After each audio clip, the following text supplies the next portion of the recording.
There's the argument whether addiction is a choice or a mental health issue. Now, for me, I kept saying, I can quit whenever I want. Right.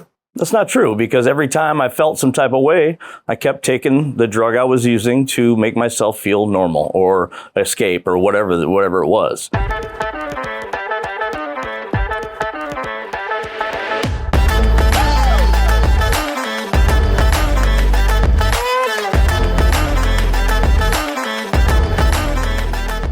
Hey everybody, what up, what up? How you guys doing out there today? Hope you're all having a good day. My name is Juan, and you are tuning into One-on-One with Juan. And obviously, I'm your host, Juan.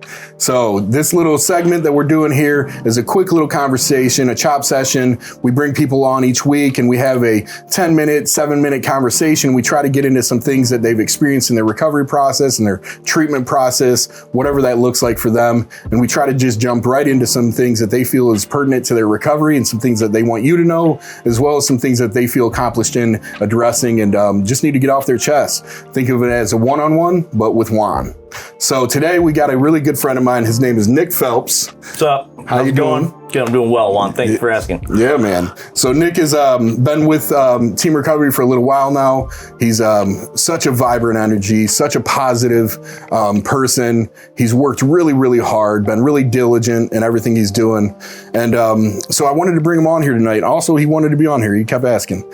So a couple things I was thinking about, like with you, man, just jumping kind of right into it, like we were discussing some things before we started. But one of the things we wanted to talk about was mental health, what that looks like, having some things going on with your mental health when you were coming in. Most of us come in with it co-occurring, the mental health and the substance use situation happening at the same time. But for you were talking about how important it was and how you finally figured out what that looked like for you trying to stabilize. Yeah. So for me, I've been struggling with addiction for about 15 years, but really trying to get clean for about 5. Mm-hmm. And I really wasn't until I succumbed to the fact that deep down I was self-medicating for a lot of years. And I think, there's the argument whether addiction is a choice or a mental health issue. Now, for me, I kept saying, I can quit whenever I want. Right.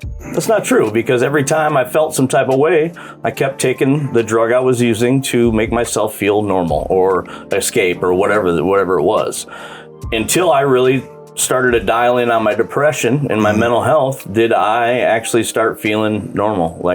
I'm at this level now that I don't have the high highs, I don't have the low lows, I don't have the struggle at nighttime of being alone and not being able to sit inside my head by myself. Man, that's huge, dude. Yeah. So what does it look like though? Like when you're talking about stabilizing and getting on a smooth plateau there, what did it look like for you previous, Well, I started getting clean in 2017, and it'd been a rocky road, in and out of sober livings, in and out of treatment, 2 different inpatient programs, family still mad at me and stuff like that. And it took me a long time to rebuild to where I'm at today. But 2021, I had lost my mom, and I went off another cliff again. When I was working so hard to get back to where I was, I had the hardest thing I've ever had to deal with happen to me.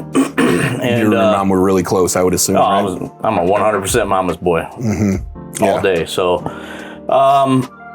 it was a struggle. She was my phone call. She was my, hey, I got a new job, my congratulations, or anytime I needed to talk about anything.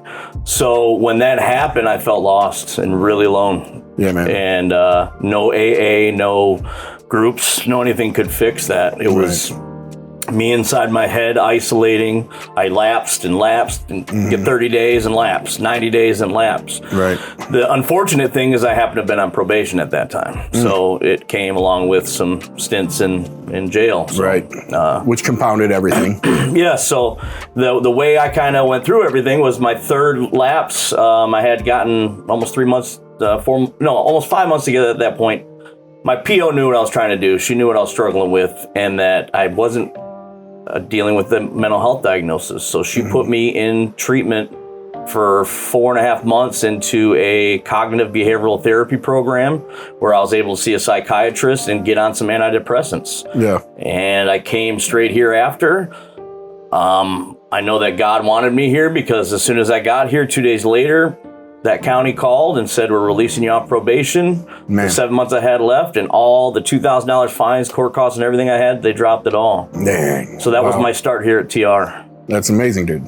So, the medication process for you, has that been like a big component of like you stabilizing? Was that? Yeah. So a big thing for me getting out was they give you, obviously they give you like, here's 10 days worth of stuff. Good luck. It's like, well, I've been feeling good. I hate for that to run out. So a big move for me and coming to TR in particular and having the resources here like Stephanie to make that move right away to get me somewhere to where I could get in.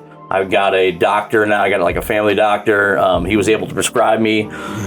The problem with society right now is that COVID changed a lot of things. A lot of doctors you don't get to see for months out. So there are people like seriously struggling, and it's a real issue that people are seriously struggling, trying to see a psychiatrist, trying to see a doctor. I'm trying to get teeth pulled, and they're like, yeah, we'll see you in 3 months. Right, man. So I'm in and out of the ER with infections. I've been blessed. I found like a family doctor. He was able to prescribe me because they're not serious drugs that I'm taking. It's like Zoloft for depression. And he's able to keep it full until I just seen my psychiatrist 2 weeks ago. Man. So, and everything's good. They're not going to change any prescripts. So again, I've been blessed. Just the thing is, man, keep moving. Like, right.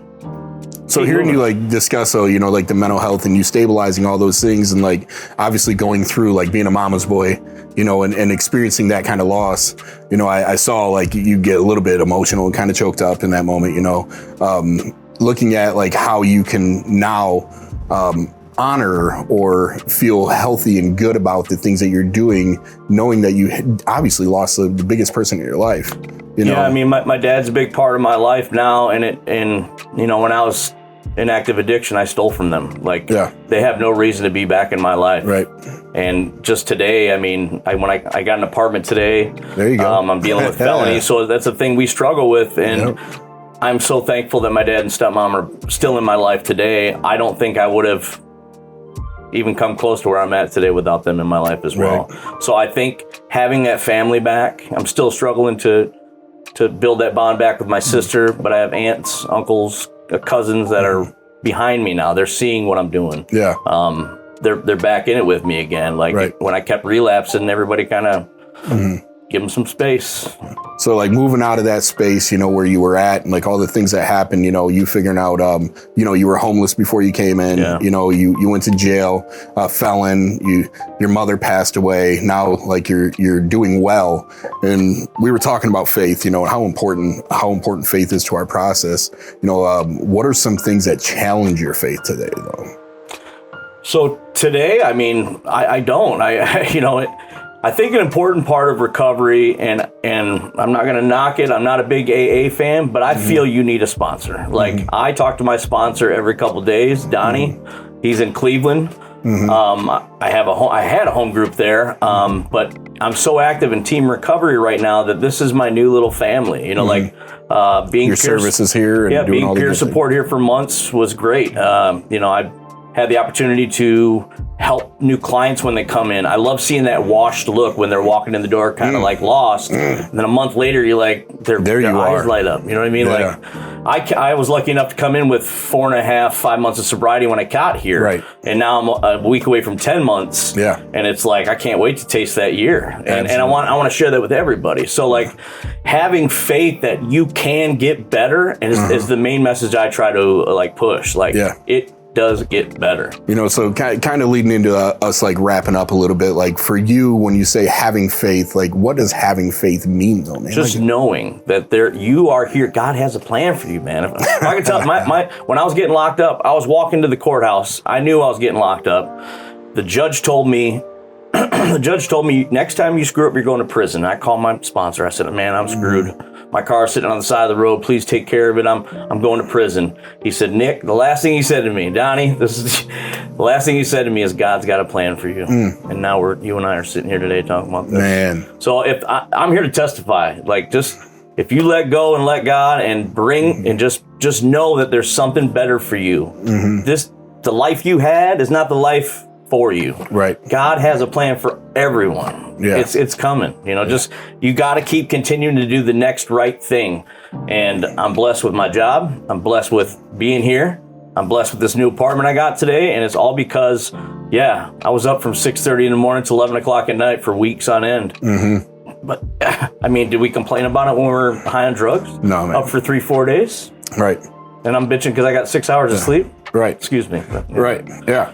No, go ahead, man. I mean, at least I'm getting sleep. Right. So I'm just thankful today, and I just know that if I continue to keep doing the right thing, keep putting one foot in front of another and moving forward, don't become stagnant, stay hungry. I got this tattoo in treatment, man. Go ahead, say it. I got this tattoo in treatment, man. You got to stay hungry for the next thing. Yeah. Don't quit. Just keep going. Keep grinding. Thinking about Nick Phelps, out there, what do you want? What kind of message you want to convey to our listeners, to people that might see this really quick, wrapping it up? What do you got to say to somebody that's listening and they might be you? So, I mean, there is help. Please, there's something in your life that has happened that has brought you to what you're doing today. To those out there, non-believers, addiction is not a choice. I mean, yes, today I have the choice to stay clean, but when we all started drinking and drugging or whatever it was that caused us to go down that road and said, ooh, this feels nice. This makes me feel normal. It's not because I said okay. It's because something deep down has caused you trauma or whatever. I have some childhood trauma that caused me to go that route and not be able to quit. That's the big thing. There's some normal people out there. There's some functioning people that can go have a drink and go home. Yeah. Not me. Yeah, not me neither, brother. My favorite saying, I think I made it up. Some people party and go home. I party and go homeless because 4 days later, I ain't got shit. Me too. I laugh about it because me too, man. It's funny now, but yeah. Well, I appreciate you, dude. I appreciate you chopping it up for a second, man. Look, guys, you guys heard it first, man. Stay faithful.